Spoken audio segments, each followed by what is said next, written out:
بسم اللہ الرحمن الرحیم۔ السلام علیکم۔ کہانی شروع کرنے سے پہلے آپ سب سے گزارش ہے کہ اگر آپ نے میرے چینل کو سبسکرائب نہیں کیا تو پلیز میرے چینل کو سبسکرائب کریں اور ویڈیو کو لائک شیئر ضرور کریں۔ میں نے اس سے 4 ماہ کا بیٹا چھین لیا اور اسے میکے چھوڑ آیا۔ دراصل میں گھر والوں کے روز روز کے تانوں سے تنگ آ چکا تھا۔ تمہاری بیوی کوئی کام نہیں کرتی، مجھے بھی ایسا ہی لگنے لگا تھا۔ آخر تم کیا کرتی ہو سارا دن؟ برتن گھر کی صفائی تو کام والی کر جاتی ہے، لیٹی ہی رہتی ہو۔ اس کے جانے کے بعد آج میری پہلی رات کا آغاز تھا۔ میرے پہلو میں کوئی مجھے اپنی شرارتوں سے ہنسانے والا نہیں تھا۔ ہاں، میرا بیٹا ضرور تھا جسے میں نے ابھی ابھی فیڈر دیا تھا۔ آپ سمجھے نہیں، دودھ پلانے سے لے کر بچے کو سلانے تک مجھے کیا کیا کرنا پڑا، میں تفصیل میں جانا چاہتا ہوں۔ میں اٹھا اور کچن میں گیا۔ فیڈر کو صابن سے دھو کر میں نے چولہے پر پانی چڑھایا، فیڈر کو ابالا، پھر دودھ بنانے کے لیے پانی نیم گرم کیا اور اس میں پاؤڈر ڈالا۔ تب کہیں جا کر ایک فیڈر تیار ہوا۔ دودھ پلانے کے بعد میں اسے کندھے سے لگا کر تھپ تھپاتا رہا تاکہ دودھ ہضم ہو سکے۔ پھر اس کا پائمپر تبدیل کرنے کے لیے اسے لٹایا تو معلوم ہوا کہ بچے نے پخانہ کیا ہوا ہے۔ اسے باتھ روم لے جا کر صاف کر کے واپس آیا تو اس نے دودھ کی الٹی کر دی۔ میں جلدی سے رومال کو اٹھانے کو لپکا، خیر اس کا پیمپر دوبارہ لگایا اور بازوؤں میں جھولا جھلا کر سلانے لگا۔ دودھ ابال کر اسے ٹھنڈا کیا اور فریج میں رکھ دیا۔ وہ ہوتی تو ملک شیک بنا کر میرے ہاتھوں میں تھما دیتی، لیکن اب اتنے جمیلوں میں کون پڑے۔ ابھی اپنی روٹی پکا کر کھا لوں گا، لیکن آٹا ابھی وہ گوندنا پڑے گا۔ شکر ہے سالن تو پکا پڑا ہے، بس کٹوری میں ڈال کر اوون میں رکھ کر بٹن دبایا اور گرم کر لیا۔ میں ذرا بیڈ سے بکھیرا اٹھا لوں، پیمپر، وائپس، کھلونے، فیڈر شیٹس کو ان کے مخصوص جگہوں پر رکھا اور روٹی نہیں۔ صبح آفس جانے کے لیے کپڑے بھی تو استری کرنے ہیں۔ میں لگا کپڑے استری کرنے، ابھی شرٹ پریس کی تھی کہ بیٹا رونے لگا۔ اب کی بار میں نے اس کو جھولے میں ڈالا اور جھولا جلانے لگا۔ بھوک سے میرا برا حال تھا۔ اللہ اللہ کر کے بچے کو سلایا اور ایک ریسٹورنٹ پر کال کر کے کھانا ڈیلیور کرنے کا آرڈر کیا۔ آدھے گھنٹے بعد کھانا میرے سامنے تھا۔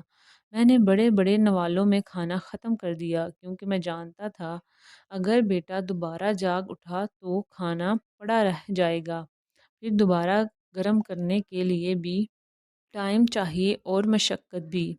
مجھے اکتاہت ہونے لگی۔ گھڑی 11 بجا رہی تھی۔ میں بستر پر ڈیر سا گیا۔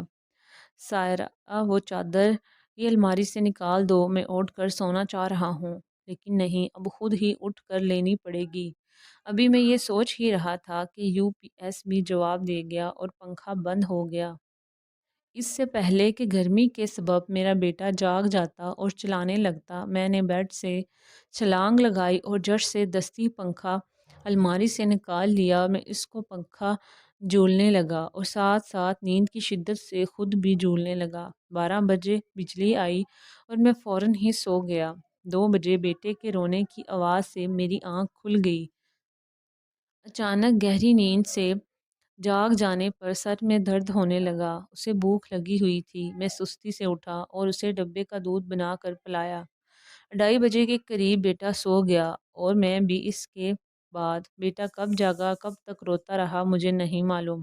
البتہ جب صبح 8 بجے آنکھ کھلی تو وہ رو ہی رہا تھا اور اس کے پیمپر سے مواد نکل کر بیڈ شیٹ میں جذب ہو رہا تھا۔ جلدی سے اٹھا، پیمپر تبدیل کیا، دودھ پلایا، بیڈ شیٹ کو دھویا اور ایک دھلی ہوئی بیڈ شیٹ بچھائی۔